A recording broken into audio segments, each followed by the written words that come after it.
ఎవరో ఒకతను doctor getup లో వచ్చి కత్తితో పొడవడానికి ప్రయత్నించాడు.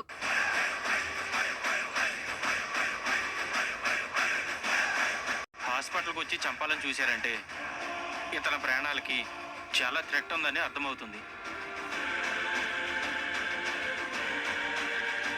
అతను ఇదే హాస్పిటల్లో జాయిన్ అయ్యాడని తెలుసుకొని మరీ వచ్చాడంటే ఇతని కోసం వాళ్ళు ఎంత పగడ్బందీగా వెతుకుతున్నారో అర్థమవుతుంది. ఇతని మీద మళ్ళీ అటాక్ చేసే అవకాశం కూడా ఉంది. అందుకనే ఇతను ఇక్కడ ఉండడం అంత సేఫ్ కాదు. అలాగని వేరే హాస్పిటల్కి తీసుకెళ్ళినా ఇలాగే వెతుక్కుంటూ వచ్చి ప్రాణాలు తీయాలని చూస్తారు. అందుకే వాళ్ళకి డౌట్ రాకుండా, వాళ్ళు అడుగు పెట్టడానికి వీలు లేకుండా సేఫ్ ప్లేస్లో ఇతను ఉంచడం చాలా మంచిది.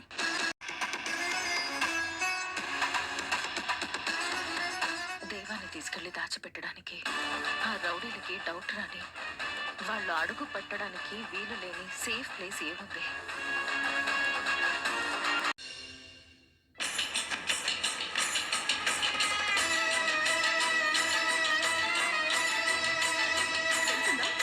లేదమ్మా, తెలియలేదు. తెలియకపోవడం ఏంటి? మీరు అసలు వెతికారా లేదా? వెతికామమ్మా, తెలిసిన వాళ్ళందరినీ అడిగాం, కార్ షెడ్కి కూడా వెళ్ళాం. తెలీదనే చెప్తున్నారమ్మా. ఉదయం ఎప్పుడో వెళ్ళాడు, ఫోన్ కూడా కలవడం లేదు. ఎక్కడికి వెళ్ళుంటాడు వాడు?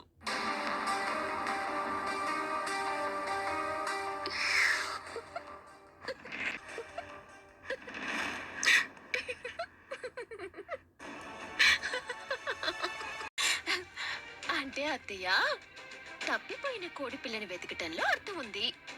అదే గంప కింద నుంచి పారిపోయిన కోడి పిల్లని వెతకటం కామెడీగా ఉంది. అంటే ఏంటి నువ్వు అనేది? ఓమై అమ్మమ్మో, మీకు ఇంకా మ్యాటర్ అండర్స్టాండింగ్ కాలేదా అండి? దేవాకి పెళ్లి ఇష్టం లేదండి. మేడంని మర్చిపోలేకపోతున్నారండి.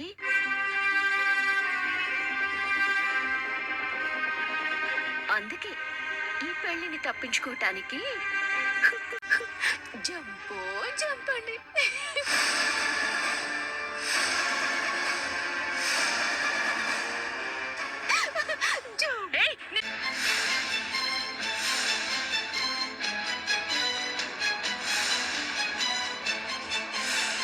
ఏదైనా ప్రమాదం జరిగిందేమోనని మేము భయపడి చస్తుంటే నోటుకొచ్చినట్టు వాగుతావా? దాంట్లో తప్పే ఉంది వదినా. పెళ్లి బట్టలు పెడుతుంటే ఏదో పంపులు మునిగిపోయినట్టుగా బట్టలు కూడా తీసుకోకుండా వెళ్ళిపోయాడు. ఈ పెళ్లి ఇష్టం ఉంటే ఆ బట్టలు తీసుకోకుండా ఉంటాడా? బట్టలు తీసుకోవడానికి 5 నిమిషాల టైం కూడా లేదా అతనికి? 5 నిమిషాల టైం కూడా లేదా? పిచ్చి దాన్ని చేస్తూనే ఉన్నాడు. జీవితం, నా సర్వస్వం మొత్తం నా రాజానే అని నేను అనుకుంటే వాడేమో ఆ మిథున మెళ్ళో తాళి కట్టిండు. వచ్చి ఇంట్లో కూసుంది. తర్వాత దేవ నన్ను పెళ్లి చేసుకుంటానని చెప్తే మస్తు ఖుషి అయినా. ఆటంకాలన్నీ తొలగిపోయినాయని మస్తు సంబరపడ్డా. కానీ వాడేమో నన్ను మాయ చేసి పారిపోయిండు. చచ్చిపోతే చూడనీకే దేవ ఇదంతా చేస్తుండేమో.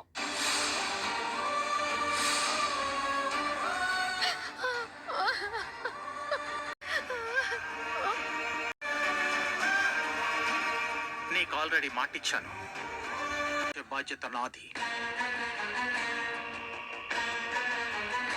వాడెక్కడున్నా సరే ముహూర్తం టైంకి తీసుకొచ్చి నీతో పెళ్లి జరిపిస్తాను. ఇంటికి వెళ్ళు.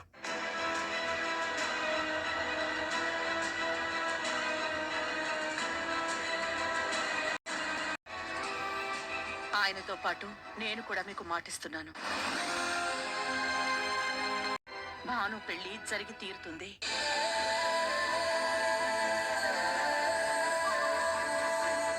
తల్లి, నా కొడుకు ఎక్కడున్నా వాడి గురించి తెలిసేలా చెయ్యి తల్లి.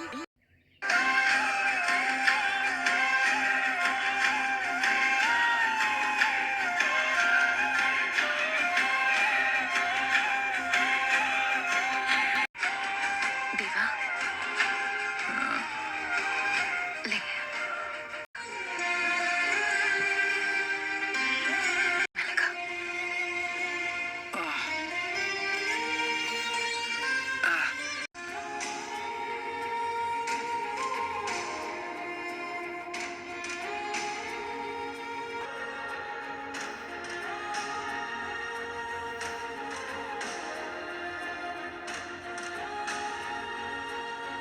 ఎందుకే ఇచ్చావురా?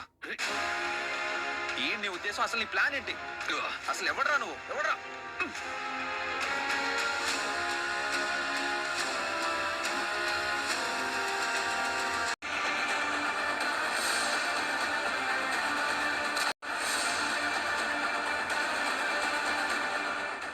చాలా డేంజర్ లో ఉన్నాను. బతుకుతానో లేదో తెలియడం లేదు. నన్ను సేవ్ చేయ మీదన. దేవా, నన్ను సేవ్ చేయ. దేవా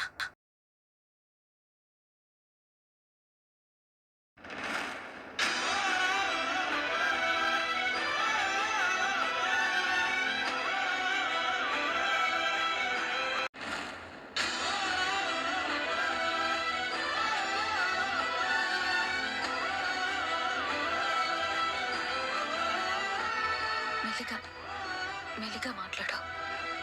నన్ను మీ ఇంటికి ఎందుకు తీసుకొచ్చావు? నిన్ను కాపాడుకోవడానికి. కదా, ఇక్కడికి ఎందుకు తీసుకొచ్చావు? నీకు ట్రీట్మెంట్ చేయించడం కోసం హాస్పిటల్కి తీసుకెళ్లాను. నిన్ను చంపడం కోసం అక్కడ కూడా నీ మీద అటాక్ చేశారు.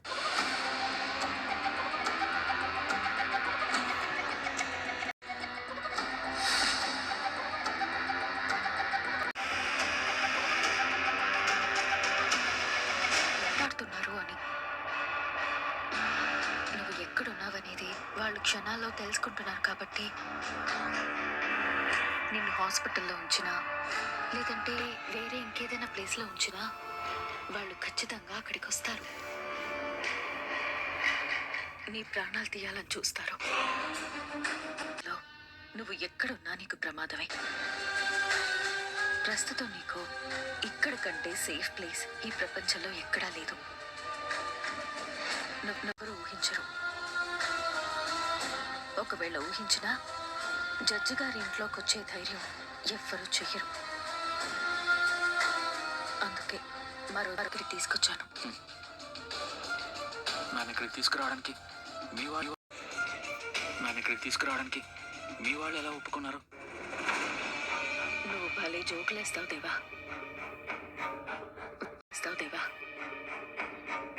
వాళ్ళకి తెలిస్తే ఒప్పుకుంటారా?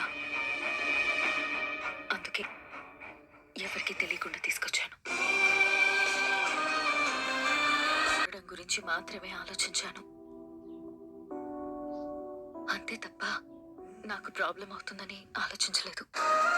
నా వల్ల నువ్వు మాట పడకూడదు, పరిస్థితి రాకూడదు. నేను వెళ్ళిపోతాను.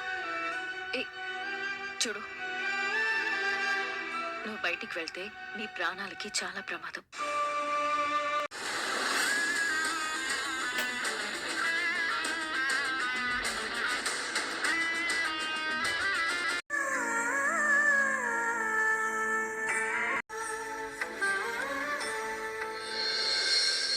వెళ్ళిపోయాడు. ఎక్కడికి వెళ్ళాడో తెలియడం లేదు. ఫోను కలవడం లేదు. జాలనేది లేదండి. మనసు అంతకన్నా లేదు. దేవా ఎలా ఉండేవాడు, ఎలా అయిపోయాడు. వాడి సంతోషాన్ని దూరం చేశాడు. ప్రతి క్షణం బాధ పెడుతూనే ఉన్నాడు.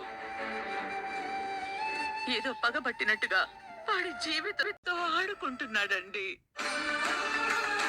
వాడి మీద ఎందుకంత కోపమో అర్థం కావడం లేదు. ఎవరి కర్మకి ఎవరు బాధ్యులు అని వాడు చేతులరా చేసుకున్నాడు. వాడి స్వయంకృతాపరాధానికి దేవుణ్ణి నిందిస్తావెందుకు శారదా? అదేంటండి అలా అంటున్నారు? అయినా వాళ్ళ చేతులారా వాళ్ళేం చేసుకున్నారు? అపరాధానికి దేవుణ్ణి నిందిస్తావెందుకు శారదా? అదేంటండి అలా అంటున్నారు? అయినా వాళ్ళ చేతులారా వాళ్ళేం చేసుకున్నారు? వాడి జీవితం ఇలా అయిపోవడానికి వాడే బాధ్యతని, వాడే కారణమని నీకింకా అర్థం కావడం లేదా?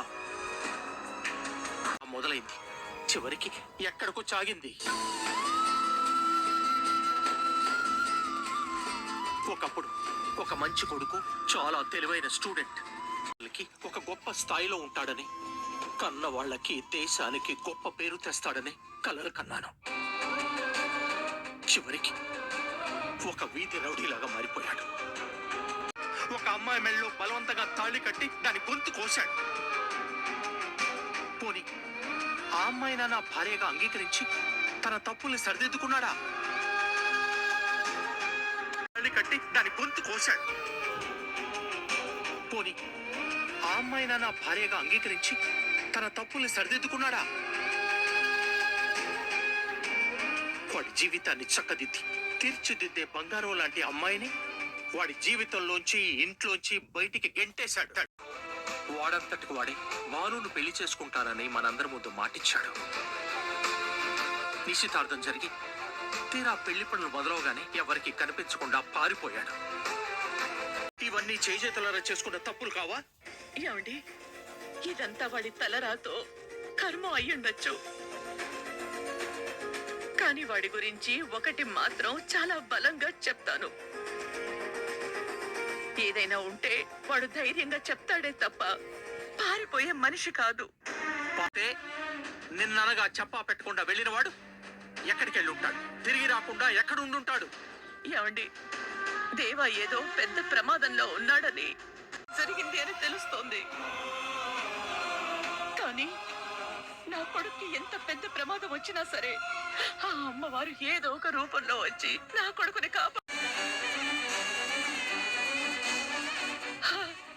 సత్యమండి, నా కొడుకుని అమ్మవారు కాపాడ.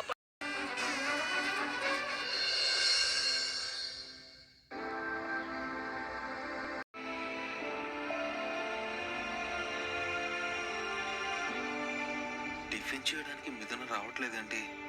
బాబా, నీ చూపులు తెగ వెతుకుతున్నాయి.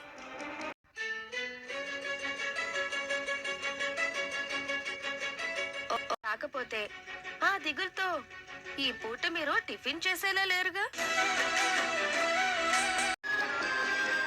మా అక్క వస్తుందిలే, నువ్వేం దిగులు. బ్రతికించావు, లేకపోతే బావి రోజు ఉపవాసం చేసేవాడు తెలుసా? నువ్వు నోరు మూయవే, నీ అల్లరి మరీ ఎక్కువైపోతుంది.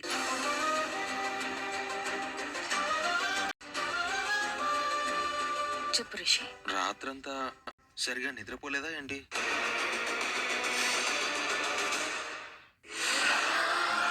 Sir sir search warrant. ఎవరి మీద ఫైల్ అయింది సర్చ్ వారెంట్? దేవా 2 రోజుల నుంచి కనిపించట్లేదు సార్. దేవా మిస్ అవ్వడం వెనకాల మీ ప్రమాదని, మీరు అతన్ని ఏదో చేసుంటారని మీ మీద కంప్లైంట్ ఇచ్చారు.